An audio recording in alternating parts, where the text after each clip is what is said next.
Las Vegas was built to reward excess, bigger rooms, higher prices, louder promises. But what happens when that model starts pushing people away? Why are newer strip resorts facing softer casino revenue, weaker midweek occupancy, and guests who are cutting back on spending, while Circus Circus keeps holding its ground? What are they missing? What is this older, less glamorous property doing differently? And who is really exposed when the market stops rewarding flash and starts rewarding value? The answer does not begin inside a luxury tower. It begins in one of the least polished places on the Strip, a place that looks outdated on the surface, but underneath that surface, the business may be positioned far better than people want to admit. We need to talk about Circus Circus, because while much of the Strip is under pressure, Circus Circus is doing something simple and unusually important. It is stable, not flashy, not dominant, not the kind of property people point to as the future of Las Vegas, but stable. And right now, stability matters. That is what makes this place easy to underestimate. Circus Circus does not look like it is winning. It does not project prestige. It does not compete on image with the newer, more expensive resorts that dominate the Strip conversation. But financially, it is positioned better than many of them. And once you understand how the property works, that stops sounding surprising. Circus Circus opened in 1968. It was created by Jay Sarno. It became the first family-friendly casino on the Las Vegas Strip. Circus Circus proudly presents the Flying Palace! At the time, that was a radical move. Las Vegas casinos were still adult spaces. Children were not part of the formula. Families were not the target. Circus Circus moved directly against that model. It openly welcomed families and children into a market that had not been built around them. That decision was controversial in the late 1960s, but it gave the property a distinct identity, and that identity still matters now. Over time, Circus Circus became known for budget-friendly hotel rooms, especially for families. It also developed a reputation for being dirty and grungy. That image followed the property for years, but even with that reputation, the rooms remain very affordable, especially during 2025. And that affordability still pulls people in. Inside the property, the identity becomes even clearer. Live circus acts still perform multiple times a day right in the hotel. Trapeze artists, acrobats, jugglers, clowns. It is one of the most iconic pieces of Las Vegas, free to watch, unmistakably nostalgic, and still strong enough to give the property something many newer resorts spend heavily trying to create: recognition. The property also has the Adventure Dome, a 5-acre indoor amusement park with rides for all ages. It is the only amusement park in all of Las Vegas. The Carnival Midway adds more than 200 fair and arcade games. There is also a highly regarded steakhouse, and beyond that, Circus Circus remodeled Slots of Fun, a place where cheap food and drink deals are offered every day of the week. All of that matters for one reason. Circus Circus is one of the few properties that remains in the black. It consistently makes a profit every single year. It is not trapped in constant remodeling. It keeps most things largely the same. Recently, the biggest visible changes were a new coat of paint on the outside and a couple of new attractions inside, including the SpongeBob ride. In a city obsessed with reinvention, Circus Circus chose a different strategy: restraint. Circus Circus does not try to compete with luxury resorts, and that may be the clearest sign that it understands the current market better than many of them. It does not chase high-end gamblers. It does not build itself around influence tourism.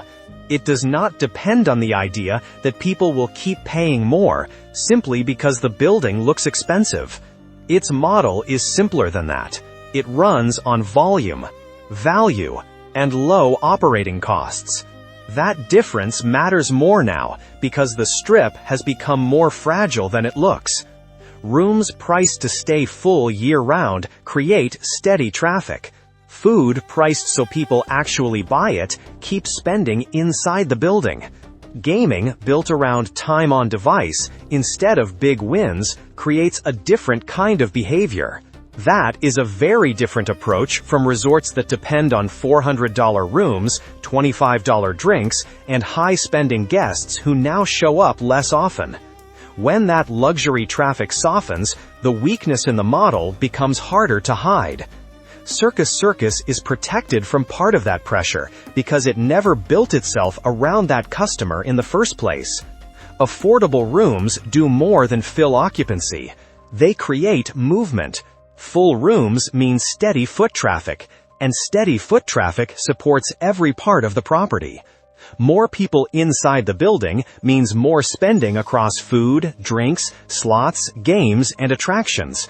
That does not create the kind of glamorous revenue story that dominates Strip headlines, but it creates something much more useful in uncertain periods: predictable revenue.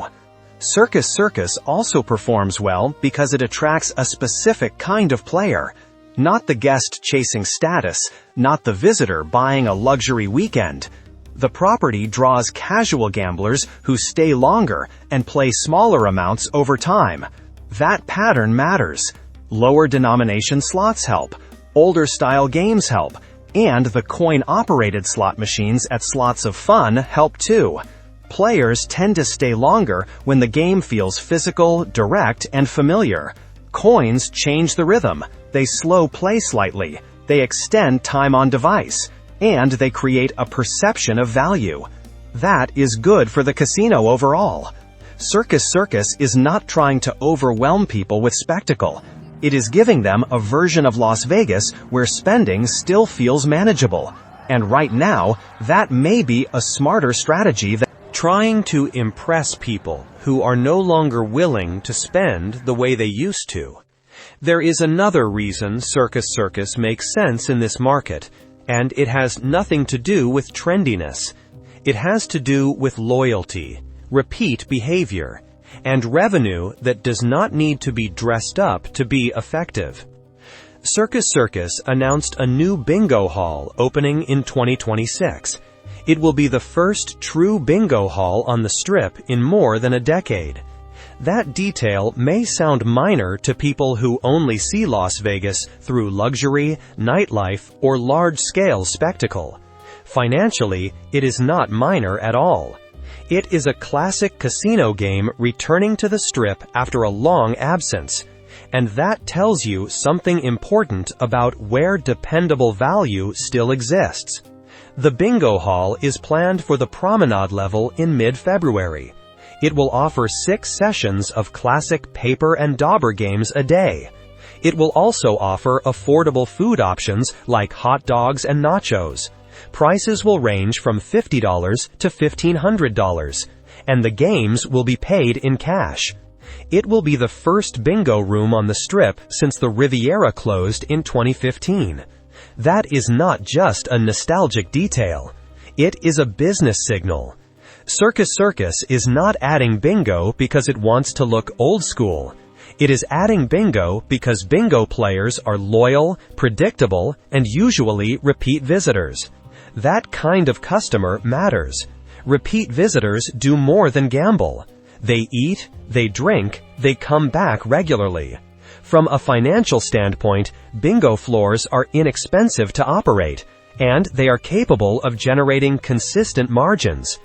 In a city where many properties keep chasing bigger spending through bigger prices, bigger builds, and constant reinvention, Circus Circus is making a much lower risk move. This is not a celebrity expansion. It is not a glamour project. It is a steady revenue addition, built around behavior the property already understands. And that is the pattern underneath the entire business. Circus Circus keeps choosing revenue lines that fit its identity, instead of forcing itself into a model built for someone else. It is not chasing the guest who wants to be impressed for one expensive weekend. It is built around the guest who comes back, spends steadily, and still responds to an environment where the numbers feel reasonable. In this market, that may be one of the most practical decisions a strip property can make. Circus Circus does not rely on celebrity restaurants or expensive build-outs to keep people spending. Its food and beverage strategy is much simpler. Keep prices low. Keep people buying. Affordable drinks reduce the reason to leave the property just to save money. Lower food prices make it easier for families to stay on site instead of eating elsewhere. Margins may be lower on each transaction, but volume helps offset that. High turnover becomes the mechanism. And in a period when guests are cutting discretionary spending and thinking harder about every purchase, that matters. This is where many strip resorts become vulnerable. Once prices move too far out of reach, people stop behaving the way operators expect. They skip purchases. They delay decisions. They shorten their time on property. They leave. Transactions fall. Circus Circus benefits from the opposite pattern. People feel comfortable spending there. And because they feel comfortable, they stay longer. The longer they stay, the more likely they are to keep spending across different parts of the property. Not dramatically, not recklessly, just consistently. And consistency is what protects a property when the broader market becomes harder to read.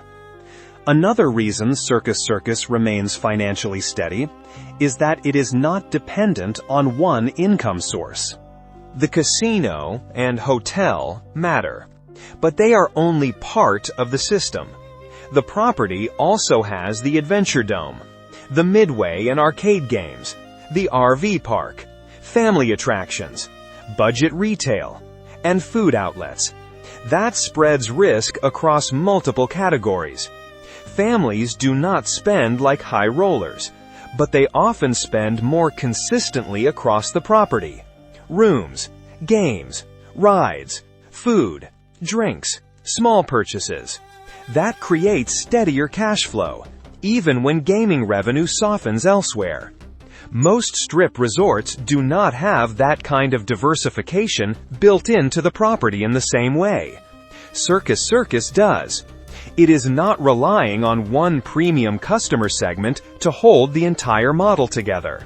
It is supported by several smaller streams that reinforce each other. That may not look glamorous from the outside, but financially, it gives the property something many others are struggling to maintain right now: balance. Circus Circus is older, but financially, that age works in its favor. On the Strip, age is usually treated as weakness, a sign that a property has fallen behind, a sign that it has lost relevance, a sign that it cannot keep up with Las Vegas and its obsession with constant reinvention. But Circus Circus operates under a different logic.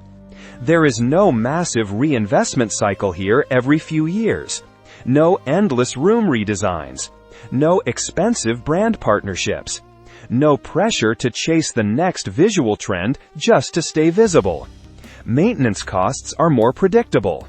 Staffing levels are more stable. And that restraint matters.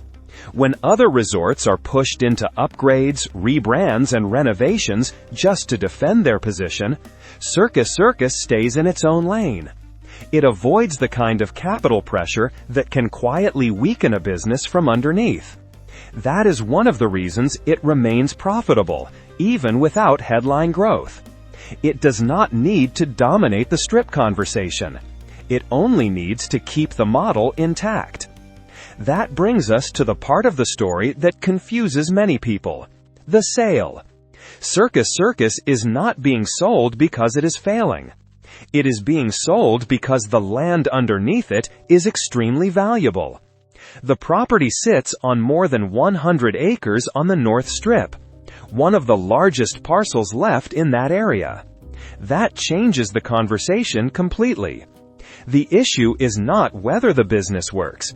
The business does work. The issue is whether the land may now be worth in another form. A published report said that Circus Circus, the 56-year-old strip resort that caters to families, may soon be sold. Owner Phil Ruffin was in Washington for President-elect Donald Trump's inauguration and was unavailable for comment. But a Forbes story outlined Ruffin's strategy for selling the property. It said that the property, and the surrounding 102 acres used as an outdoor festival grounds, is worth $5 billion. Ruffin said he had been approached by buyers, though he did not say who those potential buyers were.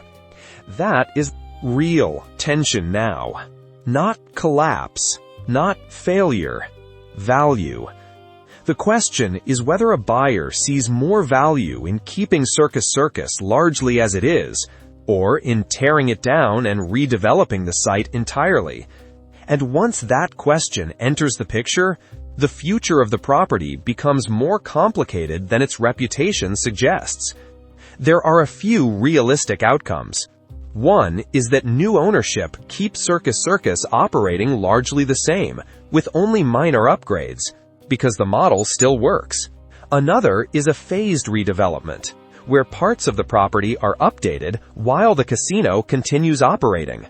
A third is a longer-term land play, where Circus Circus keeps running until redevelopment makes stronger economic sense. What seems far less likely is a sudden closure. The property generates too much consistent revenue for that, and it continues making a profit every year in the black. That does not make it glamorous. It does not make it the center of the modern strip identity, but it does make it useful. And in Las Vegas, usefulness can matter more than image when the broader market becomes unstable. As long as Circus Circus stays open, it will likely continue doing what it already does well. It will keep attracting budget-conscious visitors who still want a vintage strip experience. That matters because it explains why the property continues to hold its place. It does not serve the customer chasing status at any cost. It serves the customer who still wants Las Vegas without feeling financial pressure attached to every decision. That may be the most important part of the story. Circus Circus succeeds because it understands the current market better than many newer resorts. People are more price-sensitive now. They are looking for value. They still want entertainment, but they do not want constant pressure attached to it. Circus Circus provides that. Not because nostalgia alone can keep a casino alive, not because it's somehow escaped the realities hitting the rest of Las Vegas. It works because the model is financially practical. What makes Circus Circus important right now is not that it breaks records, changes the skyline, or redefines Las Vegas. It matters because it exposes a market truth that many bigger resorts do not want to confront. In a period of softer casino revenue, weaker midweek occupancy, and guests cutting back on spending, the property that looks least impressive on the surface is proving how much value still matters underneath the branding. That is the real story. Circus Circus works because the business is built around behavior that still exists. Families still need affordable rooms. Visitors still respond to free entertainment. Casual gamblers stay longer when the games feel familiar, approachable, and lower risk. People still eat and drink on site when prices do not make them feel punished for doing it. Repeat visitors still matter. Steady margins still matter. A property that can keep hotel, casino, attractions, arcade games, retail, food, drinks, and now a bingo hall, all working together, does not need one glamorous revenue stream to survive. It only needs the system to keep moving. That is why Circus Circus feels so out of step with the modern strip, while also being unusually well positioned inside it. Many newer resorts operate as if high pricing alone proves strength. But high pricing only works as long as guests keep accepting it. Once spending behavior changes, that model becomes more exposed. Circus Circus is not protected because it is better designed. It is protected because it never built itself around the assumption that every visitor would keep spending more. It built itself around lower costs, fuller rooms, repeat behavior, slower play, and wider participation across the property. That is not glamorous, but it is durable. In the end, Circus Circus is not succeeding because it looks stronger than the rest of the Strip. It is succeeding because it is built for a different kind of reality. A reality where guests are more careful with money. A reality where weaker midweek occupancy and softer casino revenue are no longer isolated problems. A reality where people still want Las Vegas, but want it at a price they can still live with. That is the space Circus Circus understands. It has affordable rooms, especially for families. It has free live circus acts inside the hotel. It has the Adventure Dome, a 5-acre indoor amusement park with rides for all ages, the only amusement park in all of Las Vegas. It has the Carnival Midway, with more than 200 fair and arcade games. It has a highly regarded steakhouse. It remodeled Slots of Fun, and continues offering cheap food and drink deals every day of the week. It attracts casual gamblers, who stay longer and play smaller amounts over time. It uses lower denomination slots, older style games, and coin-operated slot machines to increase engagement and extend time on device. It is adding a bingo hall in 2026, with 6 daily sessions of classic paper and dauber games, affordable food, and pricing from $50 to $1,500, paid in cash. Every part of that model points in the same direction. Keep people on property. Keep spending comfortable. Keep revenue steady. That is why the property remains in the black, and why it consistently makes a profit every single year. It is why the lack of constant remodeling is not a weakness in this case. It is why the sales should not be mistaken for collapse. The business works. The land may simply be valuable enough to force a different decision. And that leaves Las Vegas with an uncomfortable truth. At the same moment, many newer resorts are leaning harder on expensive rooms, expensive drinks, and high-spending guests who are showing up less often. One of the oldest and least glamorous properties on the Strip is proving that lower costs, steady volume, and practical pricing still have power. Circus Circus does not promise status. It does not chase prestige. It does not need to. It only needs to keep working.